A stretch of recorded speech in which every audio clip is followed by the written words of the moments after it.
let's do some myth busting, shall we? So, the most common rumour I've heard in the Ducky Revenge event is that the bunny turret can somehow increase the health of the final boss. So, as you can see here, there are 3 players in a server, me, Isoloi, I don't know how to say their name, I'm very sorry, and me. The Nerd Duck has 960,000 health, 100. As you can see, we have 0 bunny turrets bought in. So, assuming that the bunny turret does buff the health of the boss when it spawns in, this should increase, right? No, it doesn't. As you can see here, 960,000 health, 100. As you can see, 1, 2, 3, this one died. So there's 4 bunny turrets in play. As you can see, categorically, the bunny turret does not increase the health of final bosses. Not Ducky Doom III, not Nerd Duck, not any of the ducks in the game. The confusion for this, I suspect, is because the Nerd Duck does have variable health depending on the amount of players in the server. So in solo and in duo, it has 800,000 health. In trio, it has 20% more health, 960,100. Whereas in quad, it has 30% more health, 1,040,100. This used to be 40% health, which was about 1.2 million, but it does not increase its health depending on whether the bunny sentry is bought or not. I believe this is a combination in regards of quad mode having its health scaling nerfed from 40% to 30%, meaning that the Nerd Duck did change its health in quad mode because of unrelated changes not related to the bunny sentry whatsoever. It was a nerf that they made to quad mode, and additionally some games having different healths for all of the enemies, not just Nerd Ducky, for if you're in solo / duo / trio / quad. However, categorically, as I have just proven, the bunny sentry does not increase the health of the Nerd Duck. In fact, it hampers your ability to defeat the Nerd Duck because if it does its material destruction attack, it supercharges itself, either kills the bunny turret or it deals 25 damage to the base. And if you're low on base health, and in fact even if you're high on base health, if the Nerd Duck does its attack multiple times, you will die to it. So having the bunny sentry is actually required rather than not having it at all, because it doesn't buff the health of Nerd Duck whatsoever. I don't know why this is a rumor in the first place, because you can categorically test it out for yourself. I can understand where the rumor comes from, but it's a rumor that you can easily debunk yourself. Next, does the long Ducky run with its front forward? The answer is yes, it does. It looks like it's performing the backstroke or something. No, the backstroke is when it's on its back. No, when it's performing the front crawl. I only believe it's because with the preview, the long Ducky is somehow turned over in the preview for whatever reason. Next, the event rewards are still locked for some players, and actually that is true. To get the biologist tower, you need to beat hard mode once, and then you need to wait, according to the update log, 64 hours until you can unlock the biologist bundle to be gotten. And then 64 hours after that, you can unlock the Grim skin to be unlocked. That's complicated. So basically, you triumph hard mode once, okay? That's milestone 1 gotten. Then you need to wait 3 days for milestone 2 to be unlocked, and then you can triumph it again. That's milestone 2 unlocked. And then you can unlock milestone 3 after milestone 2 after 3 days to unlock the Grim skin. However, any triumphs in between those 64 hours or so, those 3 days, do not contribute to the milestone. Furthermore, it doesn't actually contribute to the Grim skin. So for example, if you unlock the biologist tower, say on the 23rd of April, you would then unlock the biologist bundle on the 26th. However, that does not automatically mean the Grim skin is unlocked on the 29th. If, for example, you beat the biologist bundle or get the biologist bundle on the 28th, you then can't get the Grim skin till at least the 1st of May. And any triumphs that you get in between the biologist bundle and the Grim skin does not count towards getting the Grim skin bundle. This also applies to the biologist tower. So for example, I was playing with Shane and Bendy. What happened was, in between the biologist tower being locked and the biologist bundle being unlocked, we triumphed hard mode, I want to say roughly about 10 times. However, once they unlocked the biologist bundle and got it recently, literally just today, they cannot get the Grim skin even though they've waited at least 6 days since the biologist tower was gotten. They have to wait 3 days after the biologist bundle was unlocked, and then they did get it before they can get the Grim skin. Essentially, that means that there is a minimum of 6 days until you can get the Grim skin. However, there's a maximum of however long the event lasts. Furthermore, this means that if you're towards the back end of the event, so let's say that the event ends on the same time when the Ducky Revenge Battle Pass ends, if you're on the last day and all of a sudden you realize, oh wait, I don't have the Grim skin, it means that you cannot get the Grim skin because you need to wait for the biologist bundle to be unlocked because of the biologist tower. And if you're using matchmaking to beat hard mode, it means that, yeah, effectively, you're kind of screwed, because I don't know how many people in matchmaking are actually playing the game properly. I mean, sure, with friends, I was able to determine this quite easily because we can beat the event without trying, let's say. Well, not trying, but we kind of know what to do.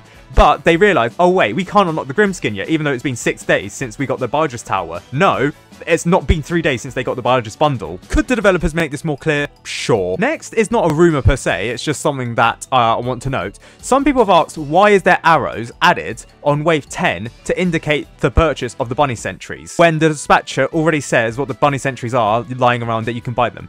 This is because you can actually disable dispatcher and commander dialogue, and I do believe that it means that it disables their speech as well, meaning that some people, if they're playing the game without dialogue, for example, they're unaware of the bunny sentry. Therefore, they would probably need a prompt, aka what the arrows are for, to indicate, ah yes, the bunny sentries exist, please buy this on wave 10 because they can detect hidden and flying enemies first appear on wave 11, the next wave afterwards. And yes, the bunny sentry can see hiddens and flying enemies. I think that some people are saying that it doesn't, but it does. We literally can confirm it. Next, some claims that you are not getting the logbook from the Ducky Revenge event even though you killed 60 enemies.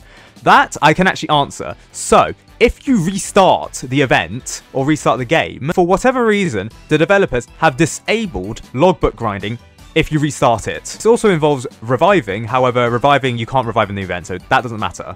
With that, if you restart the game, any kills that you get in the restarted game do not contribute to any logbook kills. This also includes the Nerd Duck and Ducky Doom III. Now, these enemies in hard mode, they have a 50% chance. In easy mode, Ducky Doom III has less than a 50% chance, but we don't know what that chance is. Assuming a linear relationship, I say it's around 12.5% or 10%. In any case, even if you kill these enemies after you restart the game, they don't contribute to logbook drops, nor do they contribute to pity kills. Therefore, if you've restarted every single game and after killed the Nerd Ducky, you cannot get the Nerd Ducky logbook. Don't get me wrong, it still contributes to, say, the Battle Pass here, and you still get the rewards from the end. So that includes the Biologist Tower, Biologist Bundle, and the Grim Skin when you're eligible to get them. However, it doesn't contribute to any logbook kills nor pity kills. So that is partially a myth that yes, some kills, if you kill the Nerd Duck, do not contribute to the pity kills for the Nerd Ducky. So you may need to kill Nerd Ducky more than 60 times if you've accidentally restarted. But if you don't restart the game and you just continue to rejoin after you lose or win, that contributes to kills. So it's not that the logbooks are glitched, it's just that restarting glitches out the logbooks. Next is that some enemies from the Duck Hunt event in 2020 have returned to the game. That is true. You can spawn in some enemies, such as the Cool Ducky, Ducky Unit, from the original event. And even though back in the day, people perceive these as having no path, these actually do function as normal following a path. That is because in Doom's Revenge, as it was called back in the day, these enemies did actually follow a path. It's just that this path was invisible and there were multiple paths around the map, which gave the illusion of free roaming enemies. Actually, in that map had 30 paths. Some of those paths would be created and destroyed whenever you built, say, plots around the map. However, in general, enemies still did follow a path, except Ducky Doom. Ducky Doom followed its own boss path, which meant that if you spawn it into a regular game mode, it doesn't actually recognize any boss path here. Therefore, I believe it just breaks. So whenever it does its chainsaw dash, it just cuts across the map for no reason, but then it doesn't kill you. I don't know how that works. But I do believe if you would spawn it into the Night 3 Escape event, it could actually follow the boss path because it recognizes it as the boss path, the Primordial Draco Bloxer path. Fun fact, the Primordial Draco Bloxer does actually follow a path. The path isn't shown, it's invisible, but it's its own boss path, which I believe Ducky Doom, the original, can also recognise. However, Ducky Doom does not appear in the Legacy game anymore. The reason why for this is because you get Ducky Doom the Third's logbook. As you can see here, Ducky Doom 3. Yes, in the logbook, for some reason, it's called Ducky Doom 3 in Arabic numerals instead of the Roman numerals as seen here. As you can see, Evil Ducky appears here, Ducky and Ducky units. These are the original enemies. That's because they share a name with a modern enemy. And for some reason, the explosive Ducky here, even though I believe it's the original explosive Ducky, it uses the modern icon, even though the modern icon does appear for the explosive Ducky, as seen here. But for whatever reason, the Legacy Explosive Ducky uses the same icon. Don't know why that's the case. This is also the same reason why egg rolls don't appear in Legacy, because the egg rolls in the modern version are called Aged Egg Roll 1, 2, and 3, and then Egg Roll 1, 2, and 3. There is no enemy in the Legacy version in 2022 called just Egg Roll 1, it's just called Egg Roll. So there was an enemy in the modern event called Egg Roll, then you could get the Legacy enemy, but you can't. That's why you can get the Flying Ducky logbook, and that would unlock the Flying Ducky in the legacy version, seen here, even though they look completely different appearance-wise, because they share the name. That is what is important here. They have to share a name with a modern variant to be unlocked in the legacy version. It has to be the exact name. If it doesn't share an exact name, then it can't be spawned in. Which is why the legacy Frost Spirit spawns in here, but why the legacy Ducky Doom does not spawn in here. And finally, for this Mythbuster, is you can actually leave this main event area here and go down to that toilet down there. And this is actually true. What you'll need for this is the bunny mech emote. You need to climb onto the top of this mug seen here, climb on top of that shampoo bottle or that spray, and then you need to navigate this shelf as seen here before you're able to go on top of I guess an invisible wall, as you can see here, and now I'm down onto a sink. This is outside of the event area, and as you can see, I can jump down to this event area here, and it's solid ground. Yeah, for some reason they decided to make all of this solid ground. Ooh, look at this. Ducky Doom being built here with a fidget spinner and everything. I should probably make a video on free roaming the Ducky Revenge map. This is very interesting. But here's one more Mythbuster. You can climb this rope. Remember this, where Nerd Duck actually climbs it? Yeah, well, actually, developers have made it so this is actually climbable to a certain extent. Because this is angled here, you can't climb all the way to the top of the toilet. However, it's a oh wait, no, you can. Okay, you need to navigate around this. But you can climb down into the toilet. Very cool. So if I were to free cam, would it work? No, okay, so there's no portal down here. But it's very interesting that you can leave the entire map and you can get on top of this toilet bowl, which is so instrumental in the cutscenes seen previously. But do you appear in the cutscene? That's the question. The answer is no. As you can see, I'm not on top of the toilet bowl. This is because the area used by cutscenes is totally different from the areas in the main game. As you can see here, the army is coming out of the toilet, but I'm not anywhere seen there. So no, you are unable to appear in the cutscene even if you're down here.